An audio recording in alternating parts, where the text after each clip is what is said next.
classical regime for toric systems and beyond. Thank you very much. Thank you very much. First of all, I'd like to thank the people who made my visit here possible and give me the opportunity to talk here. And I'm very honored that this is the first joint seminar of the year. I hope you won't be disappointed. So it will be about symplectic inverse spectral theory. So first I'm going to explain what I mean by this. It's kind of a general program in inverse spectral theory in the semi-classical regime. So this I'm going to explain too. And for toric system, this is one of the first results we had recently with Alvaro and my other collaborator, Laurent Charles. And we found this theorem when I visited the institute last summer. So it's a very nice place to report on this. So since symplectic inverse spectral theory is, of course, is inverse spectral theory is not exactly the way people are necessarily used to it. So let me first recall the most, perhaps, the most well-known inverse problem in spectral theory, which was advertised by the very nice article of Mark Katz in 66, which was can we hear the shape of the drum head. So the setting is that you have the Laplacian on a compact Euclidean domain with some boundary conditions, Dirichlet boundary condition usually, or Neumann boundary conditions. So the spectrum is discrete. You have it's bounded below and discrete. So you have a sequence of eigenvalues which are supposed to represent the vibration modes of your membrane.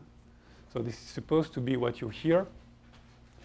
And the question is, can you recover the shape of this omega, of this domain, only from hearing the spectrum? Of course, it's up to isometry. So I emphasize this here because it's going to be important in the following. Of course, you changed your omega by a Euclidean isometry. It doesn't change the spectrum of the Laplacian. Right? In fact, the Laplacian, if you want, becomes conjugated by a unitary operator. There is another well-known variant of this problem, which is perhaps even older, is about the spectrum of the Laplacian on a compact Riemannian manifold. So now it's not a domain in Rn, it's an abstract compact Riemannian manifold. Because of the compactness, the spectrum is still discrete, and you ask the same question. Right? From the spectrum, if you only know the spectrum, can you recover what? Well, here, can you recover the metric, the g, small g, from the spectrum? Okay, you all know that the answer is no. Right? It's, in fact, at the same time as, more or less at the same time as Katz published his article in the American Monthly, John Milner found that there is a result of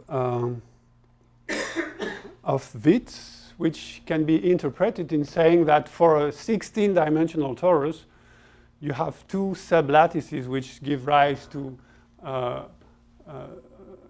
Riemannian tori that are not globally isometric, but have the same spectrum. Here is explicit. Okay, so the answer is no for Riemannian manifold. And it took some more years to prove that it was no also for domain in R2, even in simple domains in R2. So this was done by these people. And this is an example, not the original example, but an example of two domains in R2 which are not isometric but have the same Laplacian spectrum, Dirichlet Laplacian spectrum. So, okay, the answer is no, but my point is that, in fact, we don't really know the real answer to the question, because what do we really understand? It's just counterexample, but we know that there are lots of positive results. For instance, one of the oldest works on this is by Hermann Weyl, and he proved that if you look at the asymptotics of high eigenvalues, then you always can recover the volume of your manifold, or the area of the domain in R2. So at least this you can recover. And he conjectured that the second term in the asymptotics maybe would give you the perimeter of your domain, or in the Riemannian case, it would be related to the curvature of the manifold. Okay.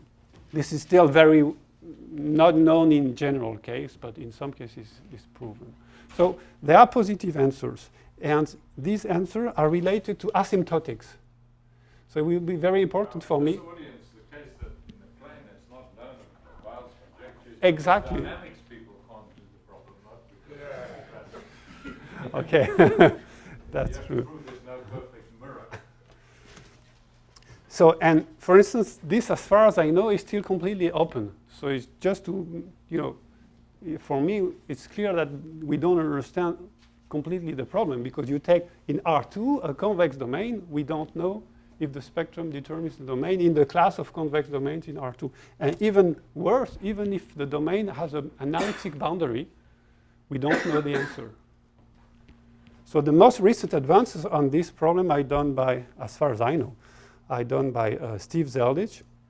And for instance, he proved that if you have an analytic domain in R2 which has a symmetry, which has a bouncing ball orbit, which means you look at the orbit of the billiards, right, in this domain, and you assume that there is an orbit which bounces like this, and that you have a symmetry which exchanges this and this.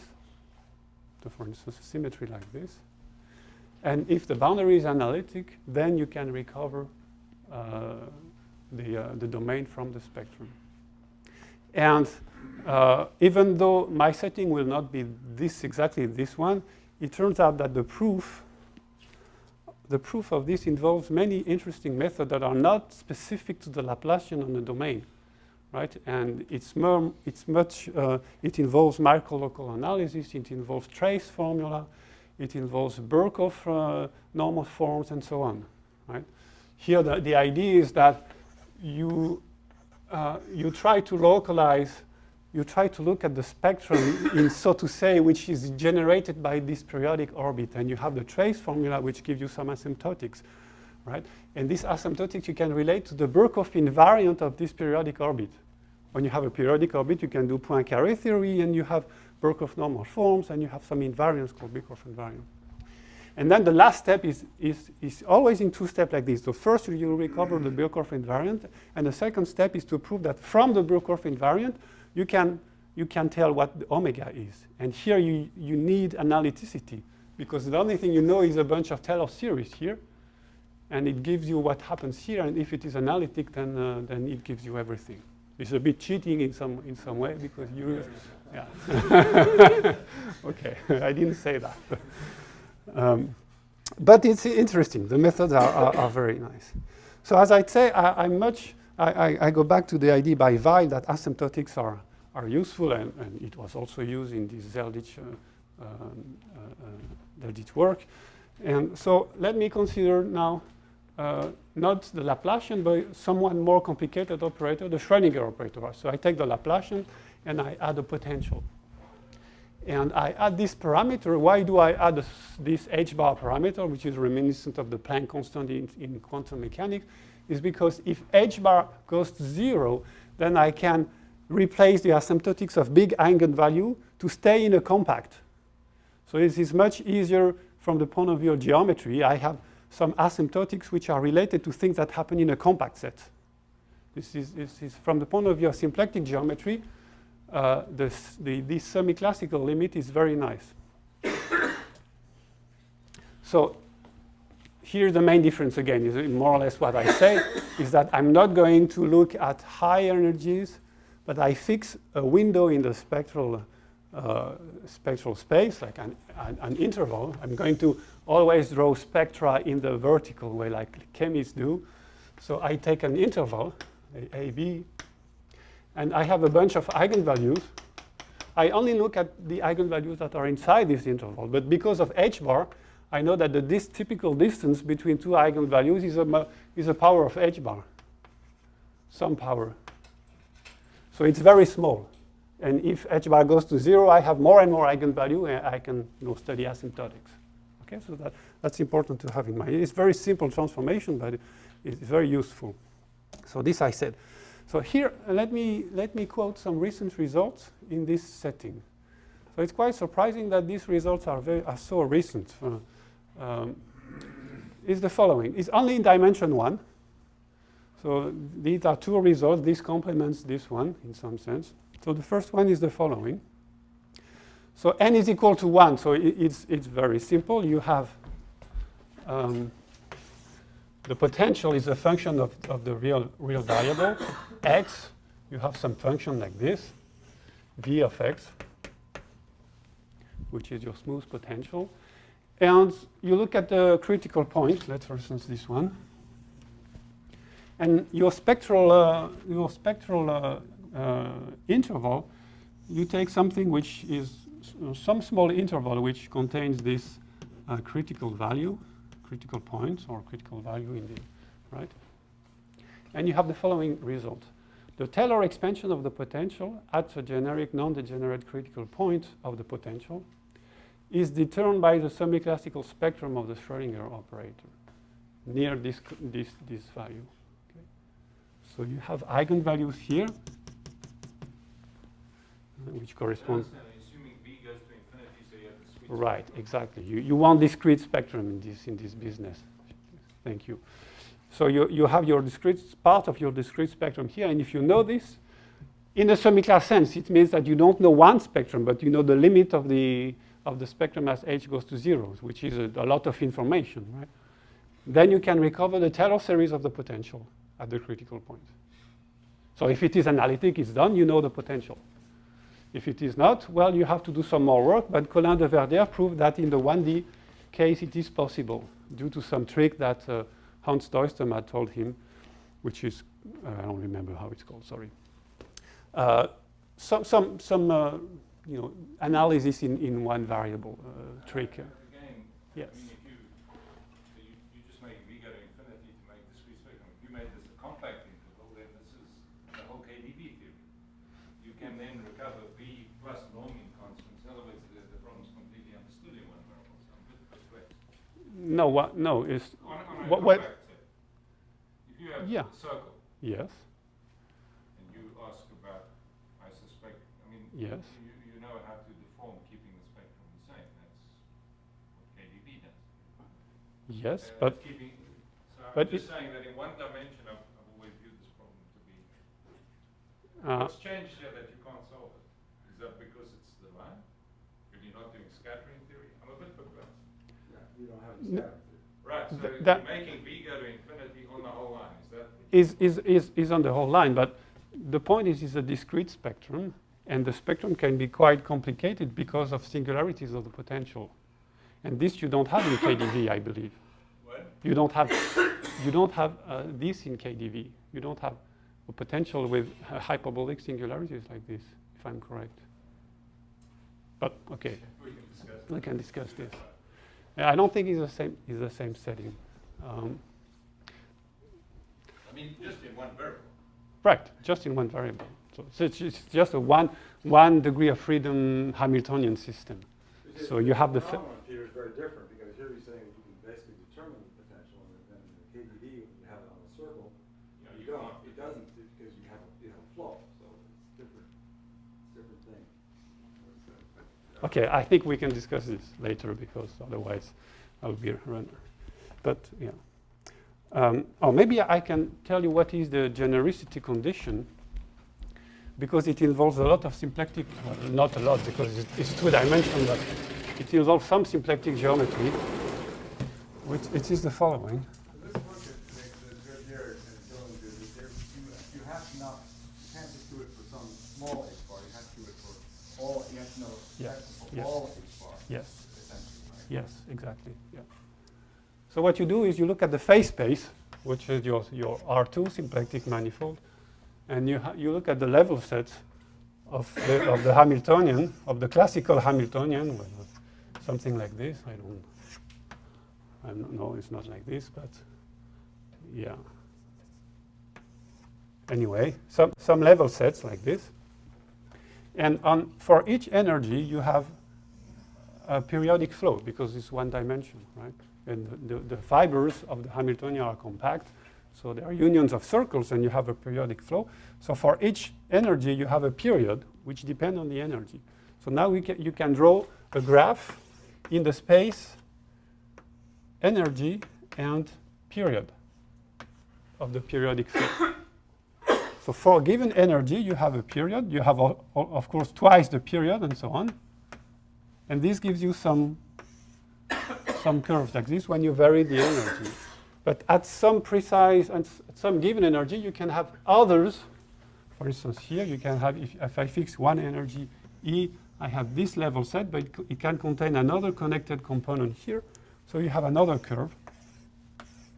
And the condition is that this curve does not intersect in a flat way. So the intersection should not be, at least there should be one derivative which is not the same from one curve to the other. So it's very weak genericity condition. And this is the kind of picture you get in trace formula when you, okay. So here you see that it involves some symplectic geometry of Lagrangian fibration. Right, this is, okay, this is 1D, but this is a Lagrangian, singular Lagrangian fibration. So now the goal is to try to have similar results for more general operators. So the Laplacian of the Schrödinger operator are very specific operator in some sense, but the method seems to me can be extended to much more general Hamiltonian. So let's say I want to solve this question for a general pseudo-differential operator. Right? I give you a semi-classical pseudo-differential operator. Can I recover, well, what? That's the first question, from the spectrum. Okay, so what could I recover? In the case of Schrödinger, what I want to recover is the potential, because I am in a flat space. In the case of Riemannian manifold, it was a metric. So all this is encoded in the principal symbol of the operator. So the meaningful question would be, from the spectrum, can I recover the principal symbol, which is a function on a symplectic space? It doesn't seem very reasonable, because a principal symbol is a function, say, of 2n variable if you are in n degrees of freedom. Whereas the potential or the metric is more or less a function of only n variable. But then you go back to this idea of isometry. In the Euclidean case, you had the Euclidean isometry group. In the Schrödinger case, you have the isometry of the position variable. And here you have a much bigger group of isometry, which is the only one you have is the group of symplectomorphism.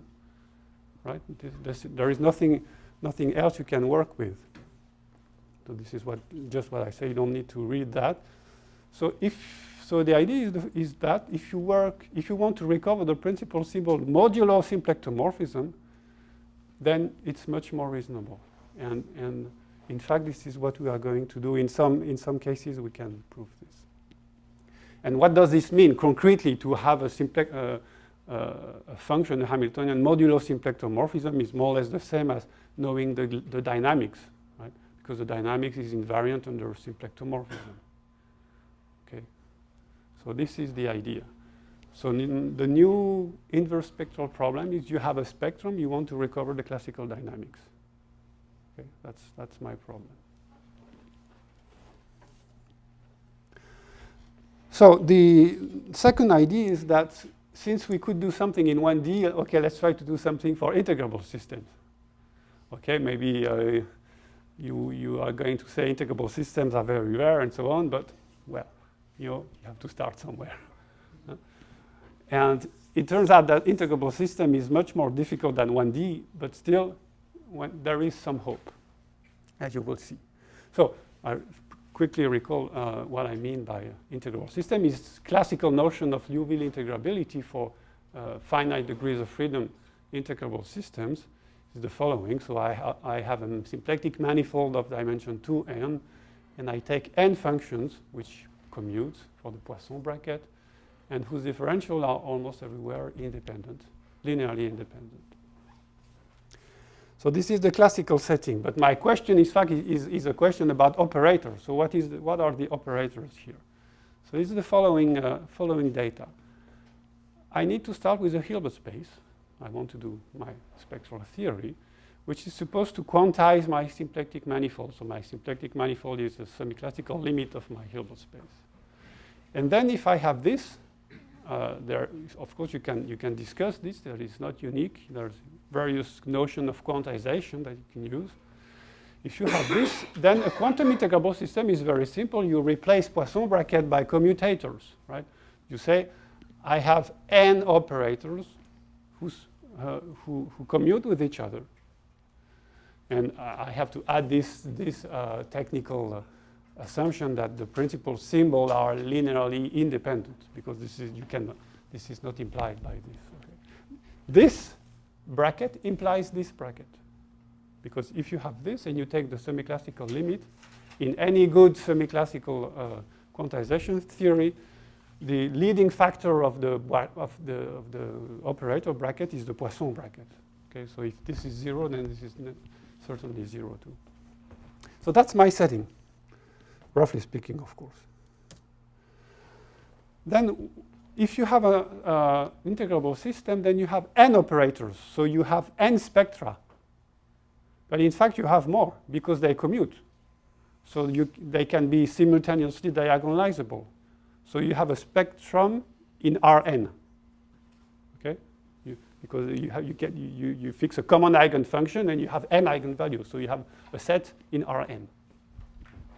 And the question is, so this is called the joint spectrum. And the question is, does this joint spectrum determine the integrable system up to symplectic equivalence? So it would be more correct to say, does this determine the dynamics of the integrable system? So before stating some results, because you are maybe not familiar with joint spectra, I will shortly give you some very simple, some of them are not that simple, but quite simple examples where you can see what is a joint spectrum. So the first one will be harmonic oscillator, and this is completely obvious. You can do it everything by hand. The other are very simple mechanical problem, quantum spherical pendulum and the coupling between a spin and an oscillator. But still, for this one, you cannot compute the spectrum explicitly, but we can do it on a computer. So I will show you the results. So just to get started, let's look at the harmonic oscillator.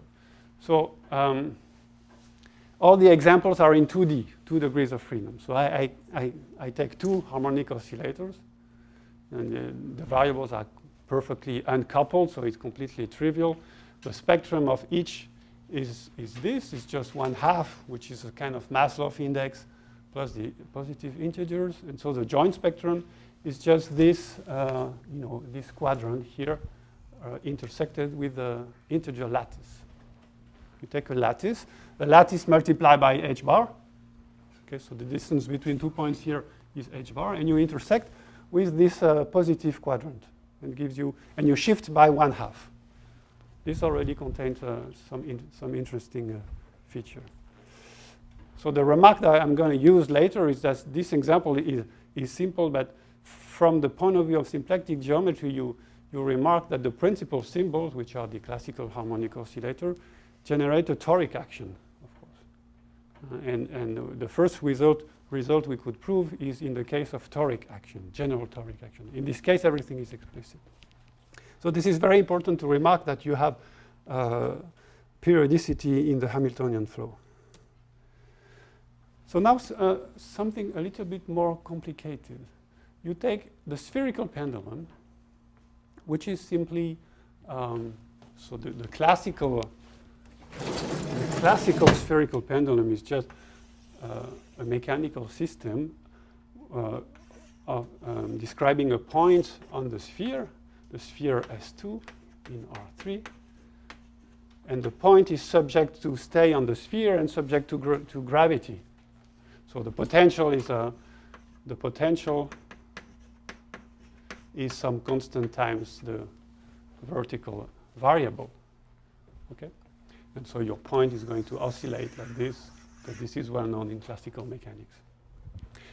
So in quantum mechanics, so this is a quantum Hamiltonian, this is a Schrödinger operator, and it is completely integrable because obviously it is invariant by rotation above the vertical axis. And the quantum operator, it turns out that it really commutes. It has also this quantum invariance in the sense that it commutes with this operator. So we have 2 commuting operators, and we can compute the joint spectrum. And the joint spectrum is here. It's given by the black dots. Sorry. some remarks. So it's given by the black dots, and the red here, what is this? It is the image of the moment map. It is the boundary of the image of the moment map. So I have two classical Hamiltonian, H and J. I take them together. This gives me a map from M to R2. Okay, if you want, R2 is the dual of the Lie algebra of R2 because I have an R2 action. And I plot the image of the whole manifold under this map. And the image is everything that is inside this red curve. So you see there is a very nice agreement between the spectrum, which is this quantum object here, and the boundary of the image of the moment map. And this is a singularity of the moment map. So I'm not going to talk about this because it will take me a bit far, but you can see that something happened with the points here. What happened? I don't see anything unusual there. What happened where? Sorry? Where you get that circle, what's that? Okay, this is, I just said I don't want to talk too much about this, but in short, what happens is that this lattice here is not trivial. I mean, you see what I mean? At each point here, you can define a kind of lattice bundle by this looks like a straight lattice, right? So you look at the monodromy of this lattice bundle, and the monodromy is non-trivial. There is a holonomy in the torus vibration, which can be read off the spectrum like this. Okay, another example, which looks similar, but it has a very distinct feature, is the spin oscillator. This is the kind of example that people in symplectic geometry like a lot, because you have J generates a torus action and is a proper map, which was not the case in the spherical pendulum. So symplectic geometry like torus action with proper maps. Okay, and this one, well, it turns out that this is invariant. It is very easy to see from a geometric viewpoint, because what does this do? This turns in the R2 plane like a harmonic oscillator, and this turns around the vertical axis in the sphere. So the scalar product between the two vectors stay the same because they turn at the same speed. Okay. So now I'm going to skip this proposition. You don't care. And here is a joint spectrum. So it looks similar to the other one, but the distinct feature is now that if you take a vertical line, which corresponds to J equal constant, you have a finite number of points. And I'm going to discuss some minutes about this picture because it has quite nice features. So I'm going to give you some hints about what you can expect to recover from the spectrum. But what I'm going to say is not rigorous in the sense that very few proof exists for the moment. It's just ideas. Okay? So the first thing you remark is that here also you have this non-triviality of the lattice. So you have some kind of monodromy, and you can prove. So this is rigorous. This I proved 10 years ago that this monodromy of the lattice is in fact given by the monodromy of the torus vibration of this integrable system. So there is the first inverse spectral result. From this spectrum, you can recover some topological invariant, which is the monodromy of a torus vibration. Other thing, oh, maybe it's written here. Let me see. Yeah. And other things that you can, I should have started with this one. So the bifurcation set is this red, it's like in the other example, is this red curve here. So again, this is just the image of the moment map, of the classical moment map. So it is more or less clear that if you have the spectrum, you can recover the red curve. Why? Because if h goes to 0, this is denser and denser. So by taking some kind of Hausdorff limit or whatever, you recover. So you recover the red curve. And so it means you recover where your singularities of your moment map were. Okay? Then you can recover topological invariant. So I already talked about this monodromy invariant, but there are some others. For instance, there is a Deutsch-Heckman measure. This I like it very much. So you probably know what it is. You take J equal constant, because J is a proper moment map for an S1 action. And Deutsch-Heckman tells you that the volume of the reduced manifold is piecewise linear. In general, it's piecewise polynomial. Here we are in dimension 2, so it's piecewise linear. Well, I just try the following. You take a vertical curve here. So you see that the spectrum, if you look like this, the spectrum is aligned along vertical lines. Right? So you take one vertical line and you count the number of points. So 1, 2, 3, 4, 5. This linearly increases up to here, And then if you look closely, you see that the number of points is constant in each vertical line. I'm saying this is exactly the Deutsch-Heckman measure. First it goes from 0 to n, and then it's constant equal to n. So you can recover this from this spectrum. This is not really proven, but it is quite clear. And you can also recover more subtle dynamical invariants. So this requires more deep analysis, not only topology. For instance, you can recover that the first component, J, has a periodic flow, precisely because the spectrum is aligned along vertical lines which are equally spaced. And this is a trait. This is a mark of periodic flow. You can check that there are hyperbolic fixed points in this dynamical system. Just from the spectrum, you know that somewhere you have some hyperbolicity in the dynamics. How do you do this? It's a bit more subtle. You look at the interval, the distance between two consecutive eigenvalues, and we make h bar very small, and you look at how it behaves. And the claim is that if and only if you have hyperbolic singularities, then the distance here becomes smaller and smaller, even if you renormalize by h bar. There is a logarithmic factor for so to say the local density of states. There is a logarithmic factor in terms of h bar. Okay, so you can recover this. So you can recover focus singularities in that case. And I forgot to mention another topological invariant is the Maslov index that you probably know. The Maslov index is the reason why these dots are not exactly on the red line, but slightly shifted. And if it is correct, the distance here is supposed to be exactly half the distance here, because the Maslov index is 1/2 in that case. Okay, so lots of nice observations, but not all of them are rigorous for the moment. So now I'm going to tell you the results we had with Alvaro and Laurent about toric system.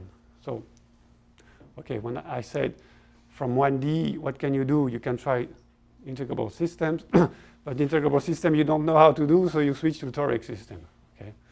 Because toric system is perhaps the most well-known, at least well-studied integrable systems in classical mechanics, class of integrable systems. So a classical toric system is just an integrable system such that the Hamiltonian flows of all my Hamiltonians are 2π periodic. So they are periodic with a fixed period. So you have an action, you have a Hamiltonian action of an n torus, sorry, which in terms of classical mechanics is called global action variables. A quantum toric system, well, is just a quantum integrable system whose principal symbols form a classical toric system. So there is no mystery here. And examples, well, there are some examples. So of course, harmonic oscillators. Of course, this is a non-compact example, which is just the standard cotangent of the torus. And you just take as global action variable the cotangent variables, right? So it's clear.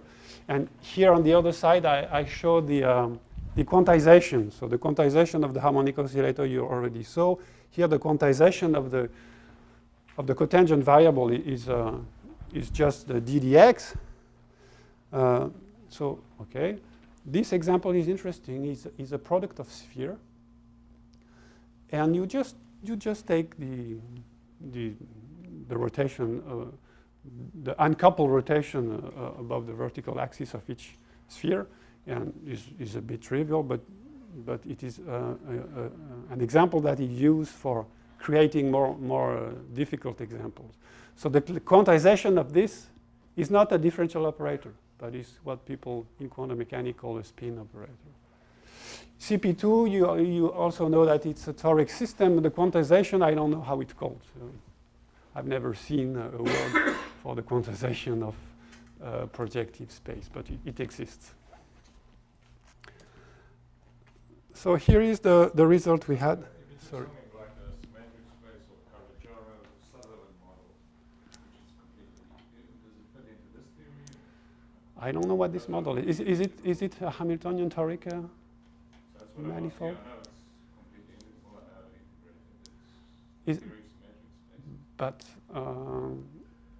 I see. There's compact and non-compact versions. So, I mean, but Is it a I quite? think I see. I think you get global. Yeah. You get what? Sorry. I think you'll probably have Global action variables. But maybe you have to be careful in the sense that, for instance, if you take surfaces of revolution, you have global action variable, but with a singularity. Yeah, yeah. But And this is more special. I see. This is coming from algebra. Yeah. Yeah, Well- it's higher rank symmetric spaces. We have the differential operators compute, Yeah. Yeah. and they are your operators. And the classical mechanics is called Cavallaro-Sutherland. Yeah. I remember Gerd Heckman told me about this, but I don't remember the details. Sorry. So here is the theorem. Suppose what is fixed is a dimension. You are given a joint spectrum of a quantum toric system. Okay, so you are working inside the class of quantum toric systems. Here, the quantization that we use is Toeplitz quantization. So we believe this is the most appropriate in this case. And you can use Toeplitz operators as soon as the symplectic manifold is pre-quantizable, which obviously is something you need to quantize. For instance, if it is a sphere, then the radius has to be multiple of 2 pi, let's say, the radius of the sphere. Then the knowledge of the joint spectrum, even with some error, you don't really need to know the precise joint spectrum, but up to some small error of order h squared, completely determines the manifold and the dynamics of the integrable systems. So you see, you can recover the symplectic manifold from the spectrum, and moreover, you can recover the dynamics of your system. So in some sense, this is really the complete answer in the case of toric system.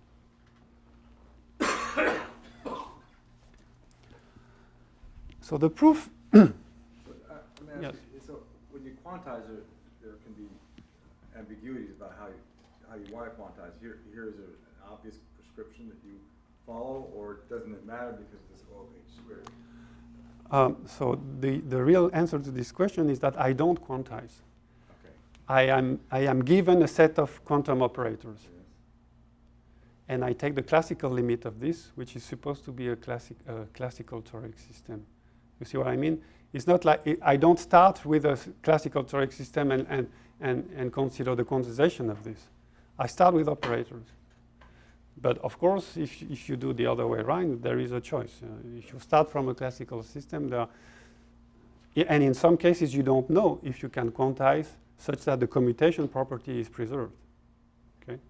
In toric manifold, it is true, but in general, it is not true. So the proof is, in fact, looks like from the large, looks like the other proof by Zeldich or Guillemin or Colin de Verdière. Is first you have to understand the direct spectral theory, which tells you roughly how the spectrum should be. Then from this, you recover some combinatorial invariant. So in the other result, it was a Taylor series. Here is a polytope. And then from the polytope, you recover your system. And in this last step, we don't have anything to do because it was done by Delzon. Okay? But of course, we expect that in other system, there is no such classification. So actually a big part of our program is to find some such classification theorem. So such analogs of Delzon theorem for more general integrable systems. So some more details about this proof. So what is a Delzon polytope? So you probably all know, but here is what it is. So it was proven in 82 independently by Attia and Guillemin and Stolberg that if you have such a toric system on a compact symplectic manifold, then the image is a rational convex polytope. And moreover, the fibers are connected. So this is when I first heard about this theorem, it was a big surprise to me because I come from mechanics, quantum mechanics and classical mechanics. So for me, an integrable system, the image of an integrable system is wild. It could be really anything. Here, it is a polytope. And the slopes are rational. So you cannot move it. You can do nothing with it. You cannot modify it. So it's very rigid. Of course, it's related to the fact that the periods of the Hamiltonian sphere have to be constant.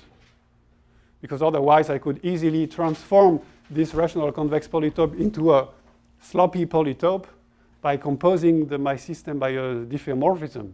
And then I have still a very valid, completely integrable system, but the periods now vary with the energy. So you see it is very important in the toric case that the periods are constant. So this polytope is now called a Delzon polytope. And so we have a map from the class of such manifold, which gives you a polytope. A polytope is just the convex hull of a finite number of points in Rn. And the theorem that Delzon proved 2 years after this is that this map is bijective. So it is very remarkable theorem. So what is a Delzon polytope? It's not any polytope. It has some condition that at each vertex, essentially the normals to the faces that touches this vertex should be a basis of the lattice, of the Z2 lattice. So it has some condition. Otherwise, what you get is not a manifold, but an orbifold. But apart from this, he proved that given any such polytope, you can construct one and only one symplectic manifold. And moreover, you completely determine the moment map of your torus action. So here are some examples of polytopes, simple polytopes you can get. So now go back to the proof of our theorem in the toric case. So the first step is to understand the spectrum. It's actually the most difficult step in this case. In other cases, it is expected that the symplectic classification will be the most difficult. But here is the quantum description of the spectrum, which is the most difficult. So here is the result. Here is the result. So you have your commuting operators, T1, Tn, on your compact symplectic manifold. The principal symbols, by assumption, they P1, Pn here, they generate a torus action. The result is that the joint spectrum is modulo some very small error that here is of order any inverse power of k. So, sorry, I should have said my semi-classical parameter is 1 over k. K is an integer, okay? This is the price you have to pay when you want to quantize a compact manifold, is that you cannot take any value of the Planck constant. The Planck constant is essentially 1 over k, where k is a large integer. So think of k as k inverse as the semi-classical parameter here. So the theorem says that the joint spectrum is just G, where G is a diffeomorphism which starts with the identity as a small perturbation here, of just the intersection of the lattice with the Delzon polytope. So if you remember the case of the harmonic oscillator, we had this, right? The Delzon polytope was this convex cone. This is the Delzon polytope in the case of the harmonic oscillator. And I take the intersection of this with the lattice H bar, 1/2 plus n And here the claim is that we have the same thing, but globally, for the global Delzan polytope, you look at the intersection of this with the lattice. So these common variations will work on quasimodes. Yes. Where it's a very similar kind of statement in some settings. Yes, exactly. The work of Colin de Vedder on quasimode, there are, well, I don't know which one you refer to. There are several ones, but there is one where he constructs a quasimode associated to Lagrangian manifold, where you have some irrationality property of the flow, so that you can construct a quasimode. And there is another work which is close to this one, in the pseudo-differential case. So it is very close, actually, if you assume that the symbols form a toric system, but in a cotangent bundle. So that's why it's a bit limited in the sense that you don't have many toric systems on a cotangent bundle. Then you have such normal form. But his normal form was not global. So the main novelty here, due to the fact that we have global quantization of a compact phase space, we have a global normal form, which makes our life much, much easier. So how do you prove this? Well, there is something remarkable about toric manifold, is that this lattice here is the joint spectrum of a very specific integrable system on your toric manifold. So there exist, not T1, Tn, the one you started with, but there exist some other operators, let's say L1, Ln, whose joint spectrum is precisely this lattice here inside the polytope. So in order to prove this, you just need to compare these operators with your initial operators. And the result that we were able to prove is that you can conjugate. So let's say these very special operators are denoted by L1, Ln. Then the result is that there exists a unitary operator U, such that U, T, J, U inverse is, so I have to put all of them together,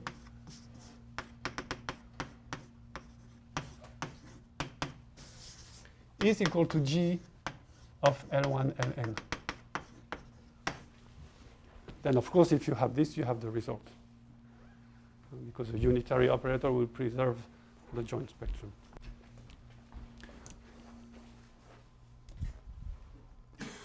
So now that you know how the spectrum should look like in principle, you want to recover the system. And now the idea is very simple. Because you have Delzan theorem, the only thing you need to recover is the polytope. So you look at your spectrum, and here I plot a kind of artificial example, but which is close to what you have in real life. So this is a joint spectrum of T1, Tn, and age is smaller and smaller.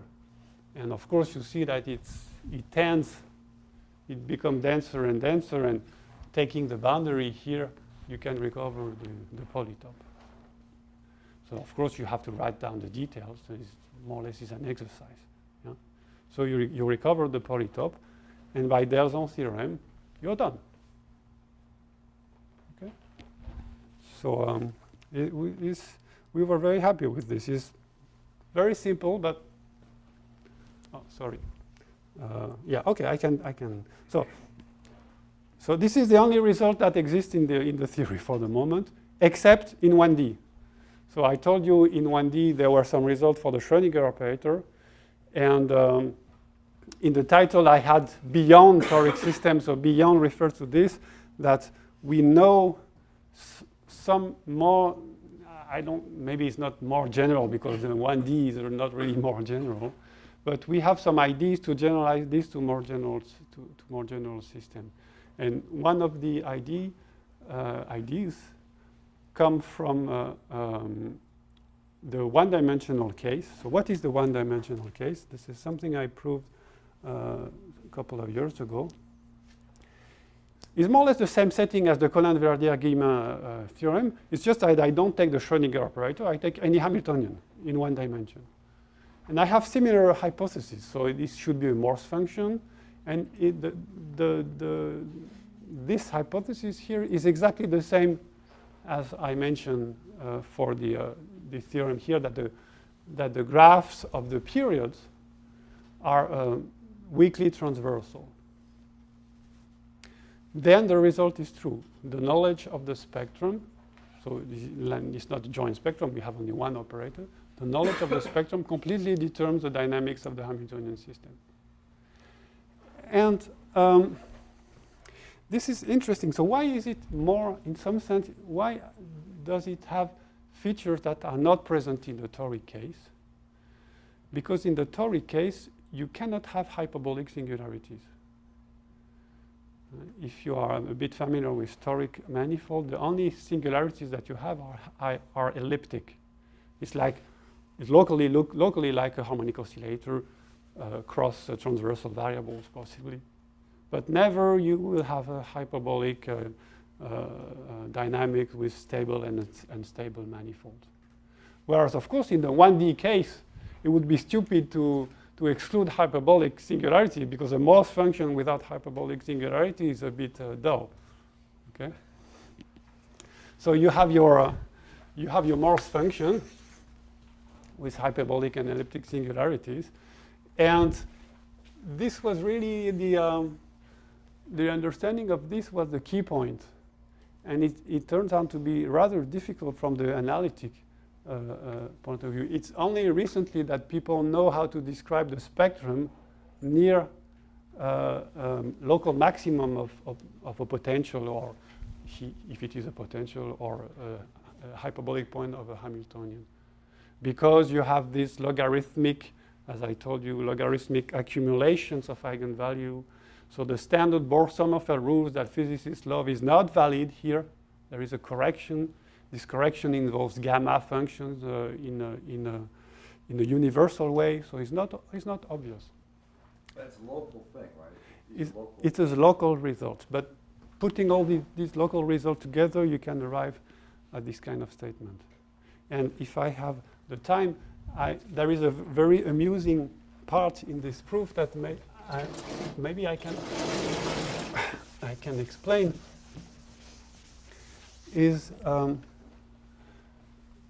so if you have even in the case of a potential, if you have a potential like this and you fix an energy surface, so you have two level sets in the energy surface. Though the physicists will tell you that each level set here, so the classical mechanics is just, you rotate like this and you can construct a quasi-mode, and the quasi-mode gives you very precise, very accurate eigenvalues. This eigenvalue is essentially, as in the harmonic oscillator case, is just a lattice, but slightly deformed because there is no reason that the period be constant. So from this, you know that the spectrum contains some more or less regularly spaced eigenvalues. But then you have also this part here, and you do the same game. So you can construct more quasimodes here, and so you have to add things to the spectrum. So you have another regularly spaced spectrum that is superposed by the other one. But if you want to do the inverse spectral theory, you don't see the difference between the colors. You just see points. So the first question is, from the spectrum, can I count the number of connected components? And this is very interesting, in fact. And yes, you can, because it's Fourier analysis. Each component gives you a signal which oscillates at a certain frequency. Here you have another signal with another frequency. So take the Fourier transform of this spectrum. You should see peaks that tell you where the frequencies are. Of course, you want to implement this, you need microlocal analysis and stuff like that, but it is the idea. Okay, so it's very I guess if you have degeneracy, in other words, there's symmetry about the axis, that doesn't cause any trouble. Yes, it does. So I have to exclude this. I have to exclude this. Thank you. Yeah. I have to exclude this, but this is taken care of by this genericity condition. Yeah, exactly, because you get exactly the same spectrum modulo any accuracy that you can find with this method. The So exponentially, small. exactly, yeah. So it is it is beyond what you can get by the standard Bohr-Sommerfeld formula, which gives you an accuracy of order h infinity, but not exponentially small. Yeah. Okay, so this is how you prove the one-dimensional case. And from the one-dimensional case, it is clear that the main difficulty comes because of the presence of hyperbolic singularity. Because the hyperbolic singularity will split your Lagrangian torus into two Lagrangian tori. And people working in the topology of integrable system know this very well. If in any dimension, you have your Liouville torus, and if it undergoes a hyperbolic singularity, it will split. But even the topology is not obvious because it can split in different ways. Actually, it may not split, but it may be like a Mobius band that a torus around itself, spin around itself like a Mobius band, so that when it splits, it's just that one of the period has doubled, but the number of connected components stays the same. So you have several scenarios possible. So for the moment, it's completely out of reach of our classifications theorem. But it should be very interesting to work on this. And I know this is too. So thank you very much. I'm going to end up here.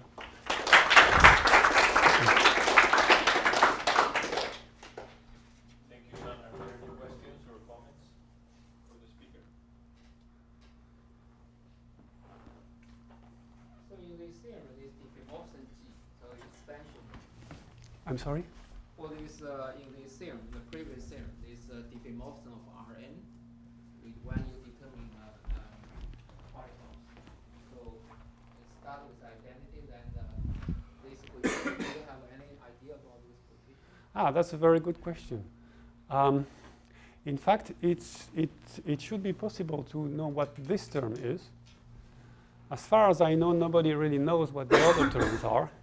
But for instance, in 1D, there are several works to try to. This is related to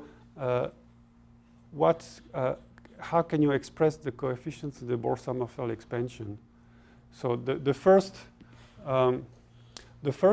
gives you the action variable. But here, because we are toric, the action variable are the original system. So this is the identity. The second term is related to several things. One thing is the Maslov index. But we are in a compact manifold. There is no Maslov index. But if you know about geometric quantization, you have this pre-quantum line bundle. And this pre-quantum line bundle can be multiplied by so-called the metaplectic bundle. So you have things, topological numbers that depend on your quantization that will enter here. And the last term is going to be what is called the sub-principal term of the operator. So how to explain? The simplest thing is when you quantize an operator in Rn with Weil quantization, and for instance, you take the Laplacian, and suppose you add something, and suppose you add something like this, h times a potential. Then this guy does not belong to the principal symbol. The principal symbol is psi squared, and this is the sub-principal symbol. And you will find it here. And what is known in many examples is that here this involves the mean values, the integral of the principal of the sub-principal symbol along the periodic orbits of the principal Hamiltonian. There are inverse problems in Gilliman and Co. where you do recover, like in negative curvature, precisely for this reason. You get the integral of the curvature, the potential over closed orbits. Everything. All closed orbits, and then you solve this integral geometry problem. Yes, yeah. In some setting, even in the setting of Toeplitz operator, if you don't use this metaplectic correction, then it involves some curvatures. So yeah. And the other terms, I don't know. I know of some examples, some works by a student of Alan Weinstein who said he could describe this in terms of Feynman diagrams, but it's not very explicit. Any further questions or comments? Maybe I just have one quick comment. Could you say just a word about the semi-toric case? I saw there was a slide. Yeah, sure, I can. I don't know if you... Yeah, I saw there was a slide about yeah. semi-toric system. So just a word, because I don't want to bother you with this, because it's over time. But of course, this is a big part of our project, is to try to say things for more general systems than toric system, because from my perspective, a toric system is very too special. I mean, you don't have toric system in classical mechanics. If Steele said it would be here, he would say, oh, you have surfaces of revolution. Okay, you have surfaces of revolution. But so we are very much motivated by trying to extend this idea to general integrable systems. And so one idea was to look at semi-toric systems so that part of the moment map is toric. So here is only 2D. So the first component is toric and not the second component. Plus, I remove hyperbolic singularities because I don't want to deal with bifurcation when the number of connected components changes. So I have what people like, for instance, in mirror symmetry and stuff like that. I have a singular Lagrangian fibration with connected fibers. And I want to classify these things. Okay? And it turns out that in this semi-toric case, we have found with Alvaro a complete classification. But it involves not only a kind of polytope, but some more invariants. Actually, an infinite number of invariants. So it is more difficult. But these invariants are concrete enough that we can expect to detect them in the spectrum. It's like some, if you remember, it's like the Taylor series of the potential at the critical point. This kind of invariant. So we expect to be able to recover them from the spectrum, and using our classification theorem to give a definitive answer to the inverse spectral theorem in the case of semi-toric system. So I guess you don't want me to expand the definitions and property of semi-toric system, but the upshot is that we are working quite hard on this, and this we can do. Of course, there is a proper hypothesis here, which is kind of restrictive, because if you look at simple mechanical system as a spherical pendulum, then it is semi-toric in some sense, but J is not proper. By the way, the 4 examples that I show you are semi-toric.